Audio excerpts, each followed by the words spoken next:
मैं सबसे पहले ग्रेटर हैदराबाद म्यूनसिपल कॉरपोरेशन की आवाम को, वहाँ के तमाम वोटर्स को, राय दहिंदगान को अपनी जानिब से उनका शुक्रिया अदा करता हूँ कि उन्होंने पोलिंग के दिन निकलकर अपने अपने वोट का इस्तेमाल किया। बावजूद इसके कि अभी भी पूरे मुल्क में और हर जगह पर कोरोना वायरस चल रहा है,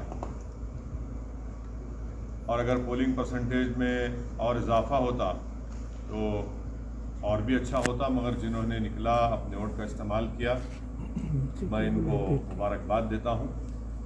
और क्योंकि उन्होंने हमारी जमहूरियत को मजबूत करने का, और जो आवाम को एक मौका मिलता है 5 साल में एक मरतबा अपने वोट को डालने का, उन्होंने इसका इस्तेमाल किया। दूसरी जानिब में साथ ही साथ हमारे पार्टी के तमाम मेंबर्स का, अरकान का दिल की गहराइयों से उनका शुक्रिया अदा करता हूं कि बड़ी मेहनत और जुस्तजू उन्होंने की, और साथ ही साथ जो 44 बल्दिया के कॉरपोरेटर्स डिवीजन्स पर मंजलिस के उम्मीदवारों को कामयाबी मिली, मैं वहाँ के तमाम वोटर्स को, राह दहिंदगान को, वहाँ के बुज़ुर्गों को, इज़्ज़तदार माँ और बहनों को, गयूर नौजवानों को उनका शुक्रिया अदा करता हूँ। और साथ ही साथ मैं ये बताना भी चाहूँगा कि MIM की जो कामयाबी हुई है, 5 साल पहले भी हमारे पास 44 कॉरपोरेटर्स थे, और जब हम 60 म्यूनसिपल वार्ड्स पर इंतखाबात में हिस्सा लिया था, अब के बार हमने 51 म्यूनसिपल डिवीजन्स पर हमने इंतखाबात में हिस्सा लिया, और उसमें से हमने 44 म्यूनसिपल सीट्स पर कामयाबी हासिल की। मैं हमारे तमाम पार्टीज़ के MLAs का, पार्टी के ब्रांच प्रेसिडेंट्स का, बूथ प्रेसिडेंट्स का, इन सब का शुक्रगुजार हूँ कि हम तमाम ने मिलकर टीम वर्क की, और ना सिर्फ इलेक्शन कैंपेन के दौरान बल्कि MIM पार्टी साल के 12 महीने आवाम के दरमियान में रहती है, और उनके दरमियान में रहकर उनके अच्छे में, उनके बुरे में, उनकी तकलीफ़ में, उनकी खुशी में उनका साथ देती है।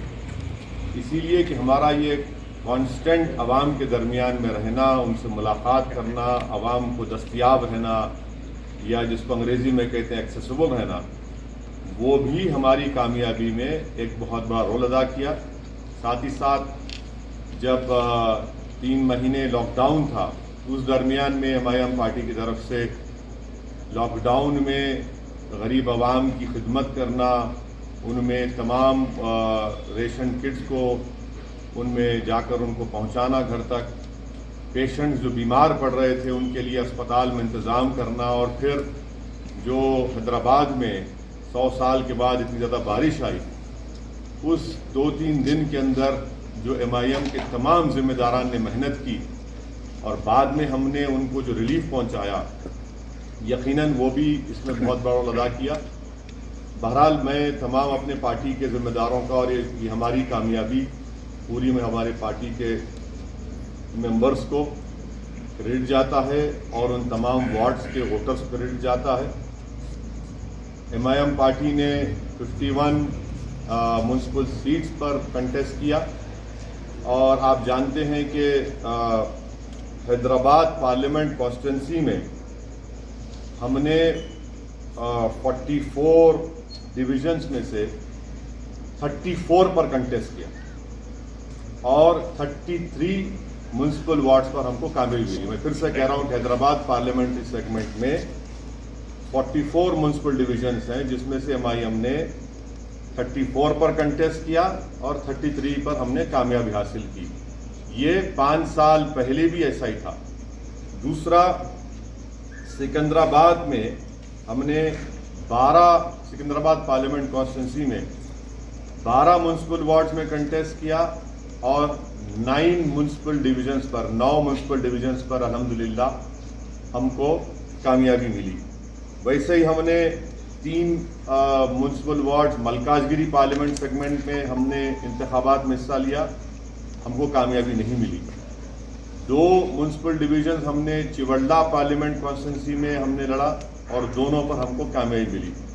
तो मैं फिर से अल्लाह सुब्हाना व तआला का शुक्रगुजार हूँ कि परवरदिगार ने हम पर बहुत बड़ा रहम और करम किया और हमारी पार्टी को, इन गरीब आवाम की दुआओं को कबूल किया और हमको कामयाबी से हमकिनार किया।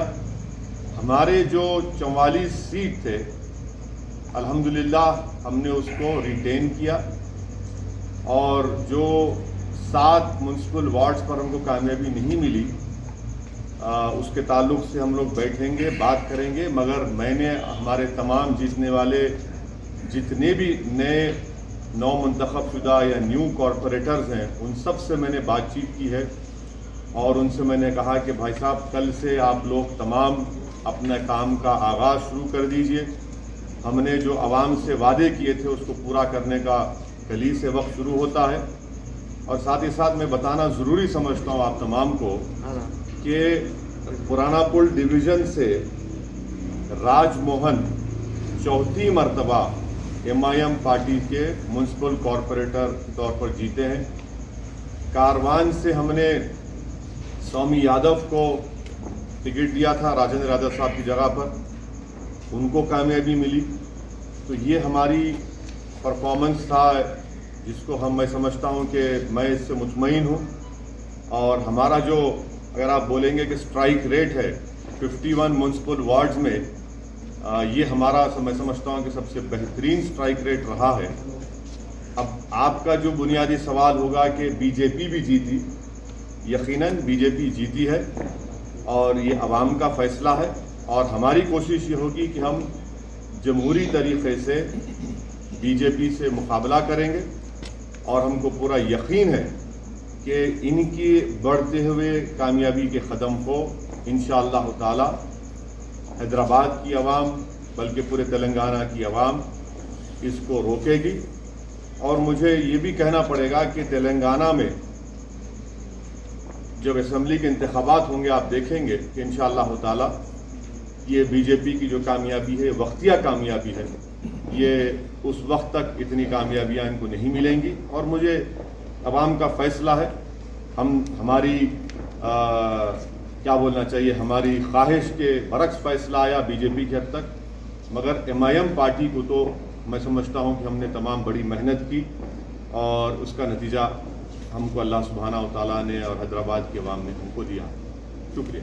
सर, आप जब लोकसभा चुनाव में 4 सीटें बीजेपी जीत के आई थी उस समय भी आपने कहा था कि ये वक्तिया कामयाबी है, फिर उसके बाद ये कामयाबी नहीं। देखिए आपके गढ़ में, आपके शहर में ऐसी देखिए आप ये बात कह रहे हैं, मैं इसलिए निकाल रहा हूँ कि ज़रा वो आँख पे, तो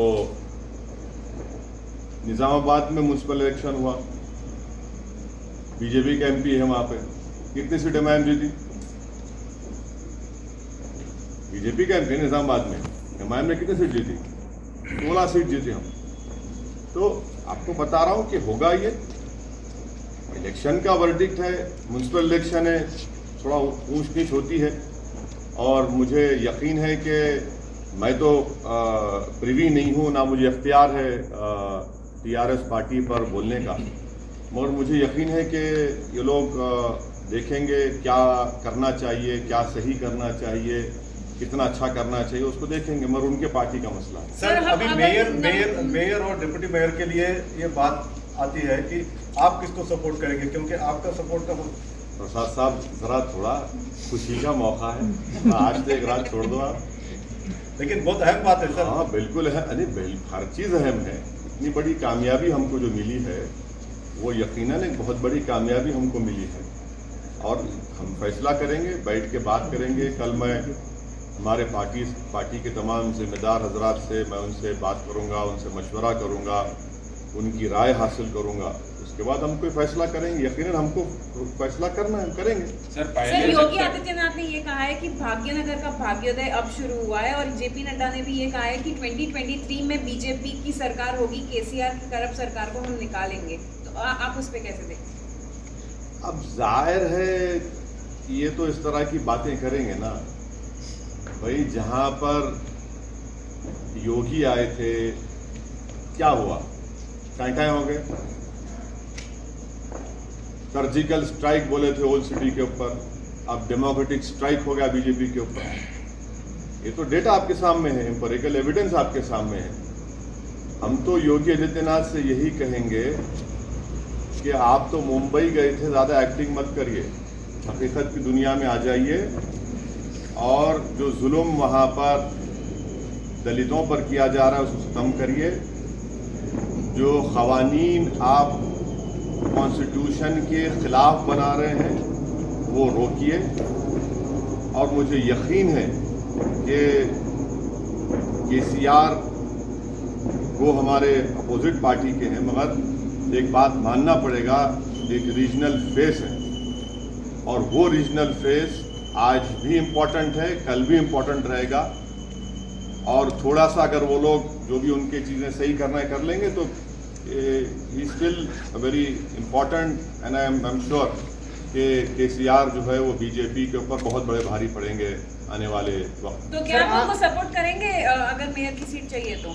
मैं अभी आपसे कहा हूँ मैडम कि ज़रा थोड़ा सांस लेने दीजिए, थोड़ा हमको अपनी इतनी बड़ी कामयाबी हमको मिली है, थोड़ा हमारे तमाम पार्टी के जिम्मेदारों से हमको अपनी उनकी खुशी का हिस्सा बनने दीजिए। और कल सुबह में हम तमाम पार्टी के हमारे जिम्मेदारों से, एमएलएज हैं, एमएलसीज हैं, सीनियर हमारे पार्टी के लीडर्स हैं, उन तमाम से बात करेंगे, मशवरा करेंगे और जो भी फैसला होगा आप तक पहुंचाएंगे। सर आप अपने घर हैदराबाद से जब चुनाव प्रचार कर रहे थे कि घर में बीजेपी नंबर 2 की पार्टी कहाँ देखिए, आप लोग नेशनल चैनल पे आपको बड़ी मोहब्बत हो गई असदुद्दीन ओवैसी के घर में। मेरे घर में कौन जीता? हम तो कह रहे हैं मेरे अंगना में तुम्हारा काम ही नहीं है। अरे ना, आप देखिए, सुनिए, आप बताइए, चलिए मेरे घर में कहाँ जीते? आपने कहा ओल्ड सिटी। नहीं, आप सुनिए एक बात सुनिए। आप जब कह रहे हैं तो आप बताइए कौन सी जगह पर। हम तो जहाँ योगी गए वहाँ हराए, जहाँ अमित शाह आए वहाँ हारे। आपने कहा था पुराने शहर में सर्जिकल स्ट्राइक करेंगे, हमने कहा डेमोक्रेटिक स्ट्राइक करेंगे, डेमोक्रेटिक स्ट्राइक हो गया। अब नेशनल मीडिया को बीजेपी के बाजा बजाने का इतना शौक है तो बजाइए आप, मगर हमारे कंधे पे रखकर बाजा मत बजाइए। आप खुलकर कहिए कि हम बीजेपी की बैंड पार्टी हम बाजा बजा रहे हैं। हम आपसे कहना चाह रहे हैं कि हमारे घर में बीजेपी का जो पोजीशन था वो क्या है आप देख लीजिए। हम आपको फिर से कह रहे हैं कि हैदराबाद पार्लियामेंट सेगमेंट में 44 म्युनिसिपल डिविजन्स हैं। 5 साल पहले भी हमने 34 पर लड़ा था, 33 जीते थे। इस बार भी हम 34 लड़े हैं, 33 जीते हैं।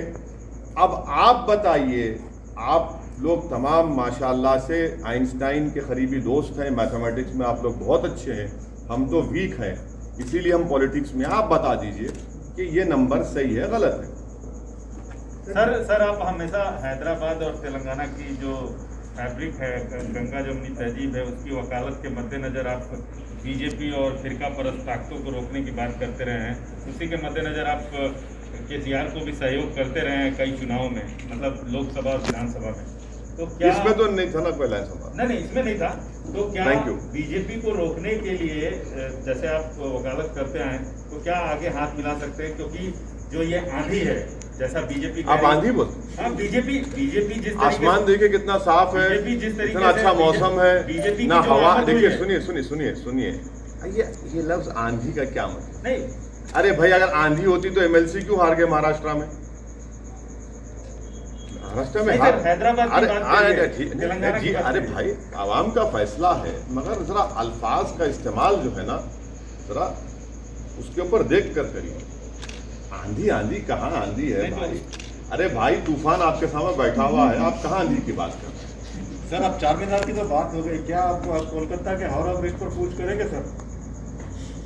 नहीं, इलेक्शन लड़ना तो प्रसाद साहब मेरे लिए ज़रूरी है। मैं जब तक जिंदा रहूँगा मैं इलेक्शन लड़ता रहूँगा, और मुझे जीतने से या हारने से कोई मतलब नहीं है। मुझे लड़ने से मतलब है और मैं लड़ूंगा। अब रहा सवाल, आपके सवाल का जो स्पेसिफिक जवाब है, अब इलेक्शन से हम लोग थोड़ा हैदराबाद के इलेक्शन से फारिग हो चुके हैं, अब बैठ के बात करेंगे आने वाले एक 6-7 दिन में, और फिर इंशाल्लाह फिर अपना सफ़र शुरू है। सर यही फॉर्मूला आप वेस्ट बंगाल में, मतलब आपने कहा था हर जगह लड़ेंगे, मतलब असम में भी ये इम्प्लीमेंट करेंगे क्या? सोमित देखिए, मैं आपके सामने कई मरतबा इन पर्टिकुलर आपके तमाम से कहूँ कि केरला में और आसाम में मैं नहीं जाऊँगा। ये मेरा एक डिसीजन है और हम उसके पाबंद हैं। वहाँ पर बदरुद्दीन अजमल साहब की AIDUF है, IUML केरला में है, हम वहाँ जाकर उनको डिस्टर्ब नहीं करेंगे। अगर कभी उनको गलती से मेरी ज़रूरत पड़ गई मुझ जैसे दीवाने की, तो मुझे कॉल कर ले, मैं आ जाऊँगा, नो प्रॉब्लम। सर मतलब सर बीजेपी मतलब ये तो भी कह रहा है, clarity सर ये है कि बीजेपी आप बीजेपी ये भी सर बीजेपी ये भी कह रहा है। केरला और आसाम की बात कर रहा हूँ। वेस्ट बंगाल नहीं, तमिलनाडु में तो लास्ट टाइम लड़े हम लोग, एक सीट लड़े थे, वानियमबाड़ी की सीट लड़े थे हम लोग एक। बिल्कुल तमिलनाडु में लड़ेंगे, क्यों नहीं लड़ेंगे? सर बीजेपी इधर भी सर वो राइट साइड बहुत हो गया, सर मेरा लेफ्ट भी है, एक सवाल ले लीजिए, लेफ्ट साइड भी है। सर बीजेपी ये क्लेम करता रहा कि MIM का और मेनली जो TRS का अलायंस है, मतलब इश्यू बेस्ड जो सपोर्ट था वो रूम के अंदर ही रहा है। सो मतलब सर ये तो इसका मतलब ये है, इसका मतलब है कि बीजेपी को ये मालूम कि मैं टॉयलेट में जा रहा हूँ तो क्या हो रहा है? क्या बात है यार। सर जिस तरह से ये मुद्दे उठाए गए थे इस बार बीजेपी के द्वारा, जिस तरह का ध्रुवीकरण किया गया, क्या आपको लगता है कि ये कहीं ना कहीं काम किया और आने वाले चुनाव में जो इसे और ज्यादा मजबूती के साथ पेश करेगी बीजेपी? मेरे कॉन्स्टिट्यूंसी में तो काम नहीं किया। सुनिए, सर्जिकल स्ट्राइक बोले, ओल्ड सिटी में 30,000 रोहिंग्या बोले, पूरे पुराने शहर की जनता, चाहे वो हिंदू रहो या मुसलमान रहो, बंगाली रहो, दलित रहो, बैकवर्ड क्लास के रहो, हमारे मारवाड़ी कम्युनिटी के, सब बोले कि नहीं, no surgical strike, only democratic strike चलेगा, और यहाँ से हमने बीजेपी को हराया। अब दूसरी जगह का ये एक म्यूनसिपल इलेक्शन है, मुझे यकीन है कि मुझे कोई बता रहे थे कि मिस्टर के.टी. रामाराव जो वर्किंग प्रेसिडेंट हैं, उन्होंने अपने PC में कुछ बातें कही हैं, और मुझे यकीन है कि एक के चंद्रशेखर राव बहुत ही मंजेवे सियासतदान है, वो डायरेक्ट हर चीज़ का चार्ज लेंगे और वो देखेंगे कि क्या करना है क्या नहीं करना है, और उनके पार्टी का मामला है। अब जहाँ तक बीजेपी का मामला है, वो तो यही बात करते आएगी ना कि रोहिंग्या, बांग्लादेशी, अफगानी और सर्जिकल स्ट्राइक, जिन्ना, तो ये सब रिजेक्ट हो गया। जिसको जिन्ना बोले, पब्लिक बोली जिन्ना नहीं, वो हमारा जीना मरना, हमारा एतमाद हम पर किया, हम वोट दिया। तो ये तो चलता है, बीजेपी की अपनी लैंग्वेज कहाँ बदलेगी बीजेपी? सर मेरा सवाल ये है कि क्या आपको लगता है कि ओल्ड हैदराबाद और AIMIM को टारगेट करके कहीं ना कहीं बाकी का जो GHMC का इलाका था वहाँ पर जो है, अब देखिए, अब ऐसा है ना मैडम, अब किसी के घर में कल सुबह में भैंस या गाय दूध नहीं देंगी, मेरे को बोल दो आप, मैं जिम्मेदार हूँ। सुबह कल मुर्गी पुकारेगी नहीं, सब सुबह 4 बजे, अरे शायद ओवैसी यहाँ से गया होगा। अरे छोड़ दीजिए ना, कहने हर चीज में आप देखिए ओवैसी के घर में ऐसा हुआ, अरे मैं कहाँ जिम्मेदार हूँ? मेरे घर का तो मैं रिकॉर्ड पेश कर दिया आपको, अब दूसरों को बताना पड़ेगा। कब तक आप लोग हमको इस्तेमाल करेंगे? भाई दिल्ली के स्टूडियो में बैठ के ओवैसी, अरे भाई छोड़िए हमको, हमारा रिकॉर्ड सामने है। हम लड़े 51, अगर हम लड़ लेते 80 तो क्या होता फिर? हाँ, ये भी तो सोचो आप। सर बीजेपी का 4 से 45 हो जाना क्या आपके लिए चिंता की बात? हाँ सर इसमें बीजेपी का 4 से 45 हो बोलेगा, जाना। एक मिनट। सर बीजेपी जहां MIM का कैंडिडेट नहीं था, वहां ओवैसी और MIM को टारगेट कर रही थी और ये अचीवमेंट उसको मिला। तो क्या आपको नहीं लगता है कि इस तरह से करके पोलराइज किया और ये चीजें ऐसा? अरे आप मेरे को बात समझ में नहीं आ रही, आप कब तक मेरा नाम लेते रहेंगे? माने बीजेपी आपको नहीं, आप माशाल्लाह से आप अनबायस्ड से, मेरे को मालूम नहीं, मगर कब तक मेरा नाम लेंगे आप? भाई मेरा नाम कब तक लेंगे भाई? वहां पर जो हम 51 सीट्स में अगर मैं 44 जीत रहा हूं, आप मेरा नाम क्यों लेंगे? भाई मेरे मुझसे पूछिए ना कि आप 7 सीट पर क्यों हारे, वहां पर कितनी जगह बीजेपी जीती बता दीजिए, हम बोलने तैयार है आपको। मगर हर जगह पर असदुद्दीन ओवैसी एमआईएम करना गलत है। वो नहीं, मैं जो भी कर रहे हैं वो गलत है। और अगर कर भी रहे हैं तो वो उनका नेगेटिव वोट है, वो कभी भी चेंज हो जाएगा, देखना आप। सर, जिस पार्टी की आप अरे उनको बोले दो। टीआरएस आप टीआरएस के पास जाएंगे या टीआरएस में आपके पास बुलाएंगे? हाथ मिलाते जीएचएमसी इलेक्शन में अभी जो हुआ है चुनाव में, सर अभी तो फंस गया ना मामला तो। अभी फंस गया ना सर? फंस गया? हाँ सर, एक्स ऑफिशियो अगर एक्स ऑफिशियो वोट पे अगर डालेंगे तो फंस ही गया ना सर। अगर उनके पास तो 30 एक्स ऑफिशियो वोट्स है, अगर वो भी मिलेंगे तो फंस ही गया ना मामला। कार की चाबी और स्टीयरिंग आपके हाथ में है। मैं आपसे रिक्वेस्ट कर रहा हूँ, मेरी गाड़ी में बैठो आप। आजकल तो लोग हमारी गाड़ी में रोक के हाथ मिला रहे हैं, उसको भी आप लोग चला रहे हैं, वायरल बना रहे हैं। अरे क्या बात है, कोई बात है? अरे टीआरएस की चाबी हमारी गाड़ी अलग है, उनकी गाड़ी अलग है। क्या हम क्या भूखे फकीर है? गाड़ी नहीं है हमारे पास, मोटरसाइकिल है, मोटरसाइकिल फिर मतलब सर टीआरएस आपके पास आ सुनिए एक बात सुनिए, ये पूरे इलेक्शन कैंपेन में मैं खुद अपनी मोटरसाइकिल पर 650 किलोमीटर फिरा हूं। अब बोलो आप, और 65 पब्लिक मीटिंग एड्रेस किया मैं। अब रहा सवाल कि आपका गाड़ी आपके पास नहीं, मेरी गाड़ी अच्छी है। मैं आप तमाम को दावत दूंगा, अगर बैठना है तो आइए, लिख जाता हूँ आपको, हैदराबाद का दिखाता हूँ आपको। जहाँ तक मेयर डिप्टी मेयर का सवाल है, आप टाइम दीजिए, कल मिलेंगे, थोड़ा खुशी का मौका है, थोड़ा उसको। अच्छा, तो गाड़ी आपके पास? नहीं, गाड़ी नहीं है मेरी गाड़ी। देखिए सुनिए, जहाँ तक एमआईएम पार्टी का जो डिसीजन होगा वो मैंने फिर से आपको रिटीरेट कर रहा हूँ, फिर से बोल रहा हूँ कि हम अपने पार्टी के एमएलए से, एमएलसी से, पार्टी के सीनियर लीडर से, हमारे पास एक प्रोसेस है, हम लोग बैठेंगे, बात करेंगे, उसके बाद बताएंगे आपको। इतनी जल्दी क्यों आपको है? हेडलाइन न्यूज आप जब बनाइए, अभी क्यों बनाइए? आपके लिए सर खुशी का मौका है, सर आपके लिए खुशी का मौका है, बहुत खुश हैं। टीआरएस हारी है, आपकी दोस्त है, हारी है, आपको फिर भी खुश है, बताइए। वो तो नहीं, देखिए आप क्या बोलना चाह रहे हैं? मैं क्या बोलना चाह रहे हैं, आप बोलिए। आपने क्या बोलना खुश चाह हैं? अरे देखिए ना, लॉस किया। बगैर आपके सपोर्ट के तो आगे नहीं बढ़ सकते। अरे भाई साहब, ये तो अभी तो इस रात को तो गुजरने दीजिए, कल सुबह का सूरज नया निकलेगा, कल बात करेंगे, बात करके पार्टी में क्या होगा, क्या करना है, कैसा करना है। हम कहाँ छोड़ के भागेंगे आपको? ना आप छोड़ेंगे ना हम छोड़ेंगे आपको, फिक्र मत करिए। आपको कॉल ऑलरेडी मेरा फोन आप रख लो, सुबह तक अगर आप सो गए तो आप मेरे को सुबह ला के दे दो, आप रख लीजिए फोन, मैं देने तैयार हूँ आपको। Sir will do it in English sir, will do it in English. एक सवाल, एक सेकुलर पार्टी लॉस की है, उसका आपको दुख है या खुशी है? हाँ, एक सेकुलर पार्टी लॉस की है यहाँ पे। नहीं, मैं आपसे दुख है या खुशी है? मैं आपसे कह रहा हूँ ना कि यकीनन मुझे इस बात का पूरा यकीन है कि के चंद्रशेखर राव एक ना सिर्फ तेलंगाना बल्कि साउथ इंडिया का एक बहुत बड़ा पॉलिटिकल चेहरा है। और वो जब सामने आएंगे और आ रहे हैं, वो देखेंगे उनकी पार्टी का मसला है, क्या क्या हुआ, क्या नहीं हुआ, क्या करना चाहिए, कैसा करना चाहिए।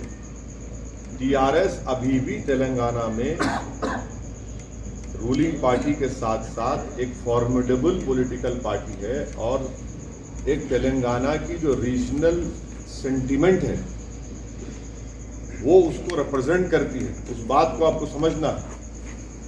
और यकीनन उनको नहीं मिली, वो नियरली 42-43 सीट्स पर उनको नाकामी मिली। मुझे यकीन है कि केसीआर इसको देखें, क्योंकि उस आदमी का पॉलिटिकल जर्नी मैं जानता हूँ। जब मैं एमएलए था अकेला असेंबली में, जब से इनको देख रहा हूँ, वो देखेंगे। सर, जिस पार्टी की सर, आप इंग्लिश सर थोड़ा इंग्लिश में कर लेंगे सर, बाद में ले लेंगे सर, बाद में ले लेंगे सर, प्लीज। एक सवाल, जिस पार्टी की आप मुखालिफत करते हैं, it's been half an hour, party जो है it's been 4 से half an hour. 45 हो जाती है sir. No, sir, it's been half an hour. Sir, it's been half an hour. Sir, क्या We are on live. Sir, do it in English. English में बोलिए, English, please. So